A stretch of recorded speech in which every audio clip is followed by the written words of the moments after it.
Bonjour les yogis et les délicieux co-créateurs du défi des 100 jours, c'est Valentine. Me voici de retour pour une nouvelle vidéo. J'en étais au jour 13 et là aujourd'hui je suis au jour 16, donc il s'est passé 3 jours depuis mon dernier vidéoblog. Et j'étais allée voir une dame qui avait fait les études karmiques. Donc j'avais clarifié pas mal de choses par rapport à ça. Donc suite à ça, mon intention était de ramener la spiritualité dans mon quotidien. À chaque moment, chaque instant, chaque situation, là où je suis. Donc j'ai essayé en fait à chaque moment d'être en pleine conscience. Donc je me suis surprise à penser à plein de trucs pendant la douche. Bon ben voilà, toutes les choses que l'on sait mais auxquelles on ne fait pas forcément attention. Donc j'ai essayé d'être plus dans la présence, comme dit Eckhart Tolle, plus dans la pleine conscience à chaque instant. Mais ça va. On va dire que dans les moments agréables, ça va. Ce qui était surtout une gageure pour moi, c'était de ramener cette spiritualité dans mon quotidien, et notamment tout ce qui est par rapport aux tâches ménagères, maison et tout ça. Donc je voulais être vigilante quant à la plainte par rapport au quotidien, aux tâches ménagères. Je voulais transformer mon regard par rapport à cela et me dire que ça faisait partie du processus. Donc ouvrir mon cœur à chaque instant, même quand je fais la vaisselle, même quand je passe la serpillière. C'est magnifique, vive la vie! Alors figurez-vous que je suis quand même assez fière de moi parce que j'ai passé la journée, enfin ouais, l'après-midi on doit dire, j'y ai passé même 5-6 heures. J'ai tout rangé chez moi. Et alors ce qui est avec moi c'est que c'est tout ou rien. Donc je vais laisser le bazar traîner pendant des mois et des mois, des jours et des jours, et puis ça va me prendre comme ça, et je vais tout mettre sur tout, je vais prendre des cotons-tiges pour aller nettoyer les recoins, derrière le frigo, derrière les meubles. J'ai tout bougé, j'ai changé l'organisation. J'ai même nettoyé mes vitres. Magnifique.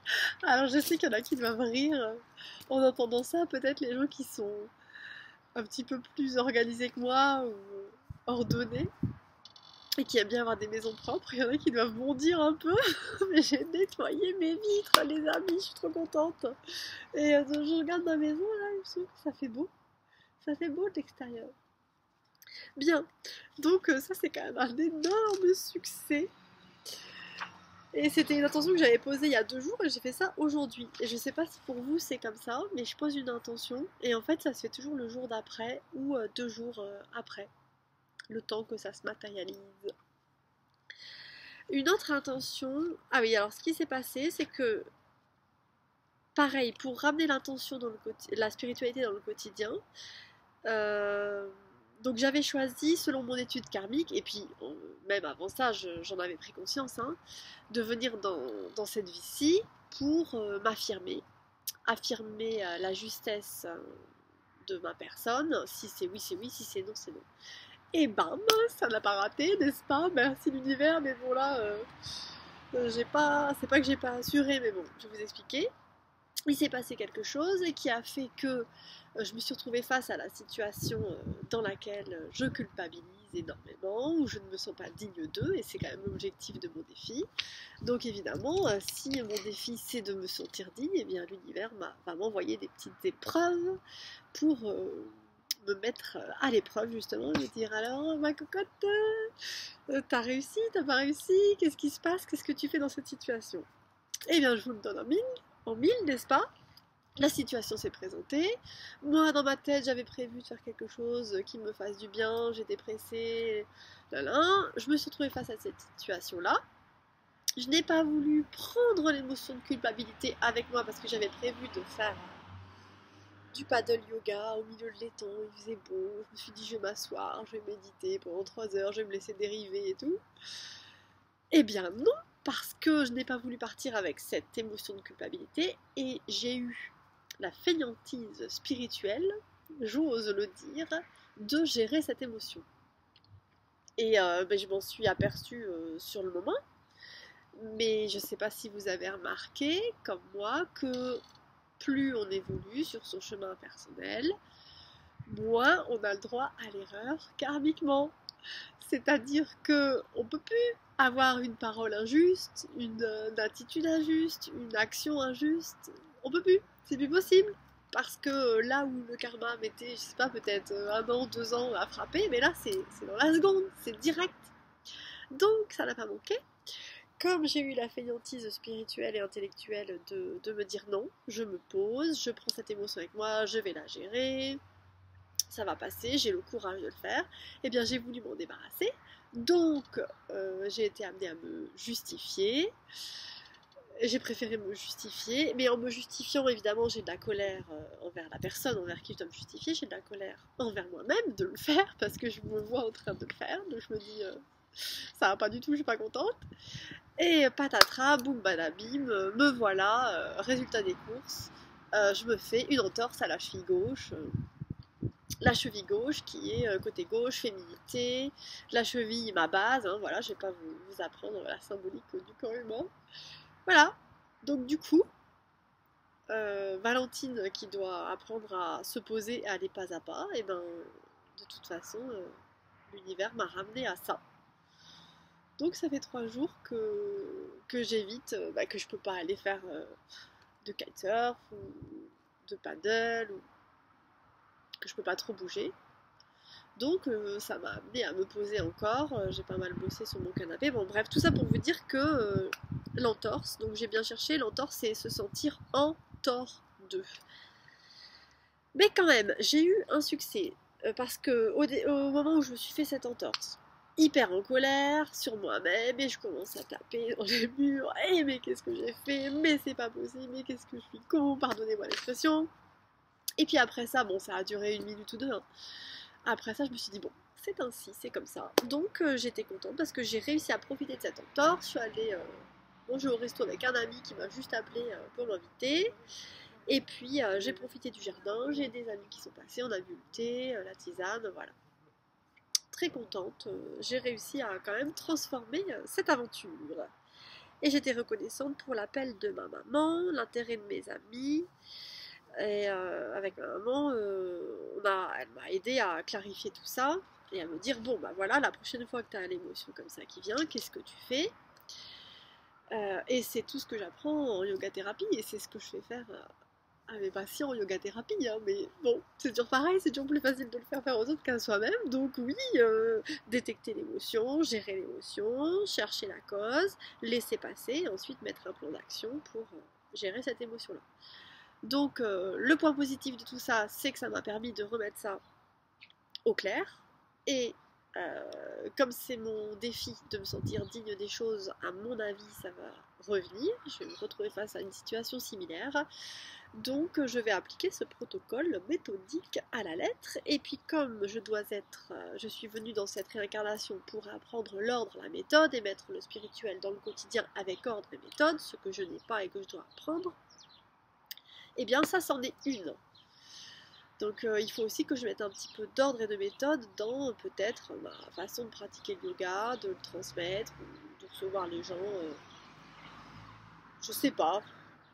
Moi j'ai tendance à suivre mon intuition, mais peut-être l'intuition c'est pas suffisant. C'est peut-être bien de donner un peu de méthode, parce qu'on est tous différents. Donc peut-être si j'apprends à me mettre de la méthode à moi-même, peut-être que ça me permettra d'aider mieux certaines personnes qui sont plus aptes à recevoir quelque chose de méthodique que quelque chose d'intuitif.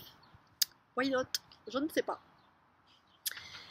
Et du coup, aujourd'hui, mon intention, c'était de continuer mon rangement, mon nettoyage.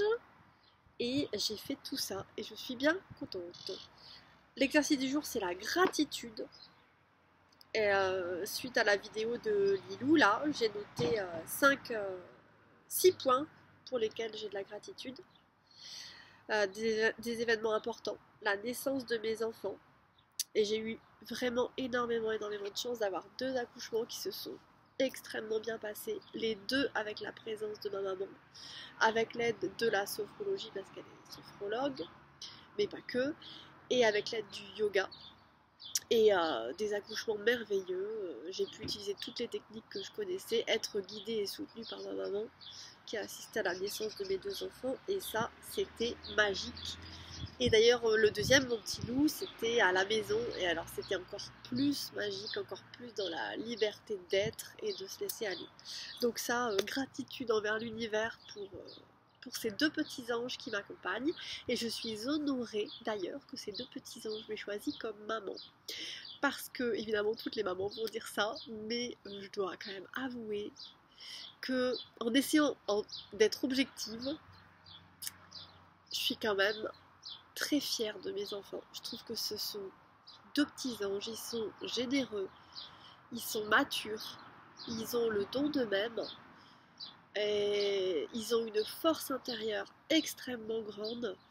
Et avec les épreuves de vie qu'ils ont eu à vivre, ils sont dans la joie, le bonheur, ils rayonnent à chaque instant. Et ça, c'est merveilleux.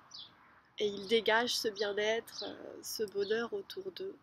Et alors évidemment, ils sont pas parfaits, ils ont leurs défauts aussi et ils auront à travailler sur eux-mêmes. Mais ouais, voilà, je suis très contente de ces deux petits anges-là. Je suis reconnaissante également pour les moments de connexion avec le tout. Vous savez, quand on se promène dans la nature ou bien quand on fait du yoga ou d'autres choses et qu'on sent cette connexion avec le tout, avec les petits anges, avec tous les gens qu'on aime, qu'on sent qu'on est relié à tout le monde. Eh bien, je suis extrêmement reconnaissante pour tous ces moments-là que j'ai eus dans ma vie et il y en a qui ressortent en mémoire plus que d'autres. Merci, merci. Je suis reconnaissante également pour l'expérience de vie que je pourrais qualifier de négative, que j'ai vécue pendant 15 ans. Une expérience d'enfermement psychologique qui m'a permis de travailler sur moi-même d'une manière à laquelle je n'aurais jamais pensé, j'aurais jamais pu imaginer, qui m'a permis d'approfondir ma pratique, ma connaissance du yoga, puisque j'étais tellement enfermée que c'était mon seul moyen de liberté, d'expression et de découverte. Et j'avais déjà fait un article comme ça sur mon blog, je vais me dépêcher parce que ça fait déjà 12 minutes, ça va être trop long, sur mon meilleur ami, c'est mon pire ennemi en fait. Et la personne qui m'a mise dans cette situation-là, qui m'a fait souffrir moi, qui m'a fait souffrir ma famille, et bien en fait, je la remercie. J'ai encore du mal à dire ça. Je suis toujours sur le chemin du pardon, pas à pas, n'est-ce pas? Disons que raisonnablement, je le sais, et ça commence à se mettre dans mon cœur. Donc je la remercie vraiment. Parce que de toute façon, c'est moi qui ai choisi. On s'était donné rendez-vous et on choisit la vie qu'on veut vivre pour apprendre ce qu'on a à apprendre. Et je prends de plus en plus conscience que c'est grâce à cette expérience de vie et d'autres, mais principalement celle-ci, que j'ai pu apprendre ce que j'ai appris et que je suis qui je suis aujourd'hui et que je suis là où je suis aujourd'hui et comme ma vie me plaît aujourd'hui et que je suis en pleine gratitude tous les jours pour cette vie que j'ai, eh bien tout est parfait, comme dit Ophélie, tout est parfait. Je suis reconnaissante également pour les choix conscients que j'ai pu faire dans ma vie. Il n'y en a pas beaucoup, mais il y en a quelques-uns, on peut les compter sur le doigt de la main, vraiment des grands choix. Et à chaque fois, l'univers a été là et a conspiré à ce que tout aille dans mon sens, et c'était facile. Donc comme le dit Lilou, comme le dit tout le monde, quand on est juste, quand on est aligné et quand on sent, quand on suit son intuition, tout s'ouvre, toutes les portes s'ouvrent. C'est assez extraordinaire, donc je suis très reconnaissante par rapport à ces choix-là. Et je suis reconnaissante envers ma famille dans sa globalité. Je pense à ma maman, à mon papa, mes frères et sœurs, tous mes frères et sœurs, parce qu'on est quand même assez nombreux. J'ai un frère, demi-frère, demi-sœur. Et je suis reconnaissante envers eux tous, parce que je trouve que j'ai une famille qui est géniale. Et on est tous imparfaits, on a tous nos qualités, on a tous nos défauts, mais on s'est tous choisis pour apprendre ce qu'on a à apprendre. Et Alexandre, je vais te perturber dans mon vidéoblog. J'ai bientôt fini. Tu fais un petit tour du quartier? Une minute, s'il te plaît. Merci.